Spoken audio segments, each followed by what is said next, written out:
کیا آپ جانتے ہیں کہ امریکہ کا سب سے خطرناک سیریل کلر 19 سال تک پولیس کی آنکھوں میں دھول جھونکتا رہا؟ گیری رج وے نے 19 سے 2001 تک سیٹل کے قریب 39 خواتین کو بے رحمی سے قتل کیا۔ وہ اتنا چالاک تھا کہ صرف کمزور اور بے سہارا خواتین کو نشانہ بناتا تھا، اپنے شکار کی لاشیں گرین ریور میں چھپاتا اور پھر واپس آ کر پولیس کو دیکھتا رہتا۔ سب سے حیران کن بات یہ ہے کہ وہ جھوٹ پکڑنے والی مشین کے ٹیسٹ میں کامیاب ہو جاتا تھا۔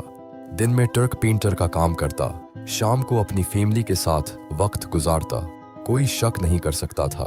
سینکڑوں جاسوس اس کے پیچھے لگے تھے، لیکن وہ ہمیشہ بچ جاتا۔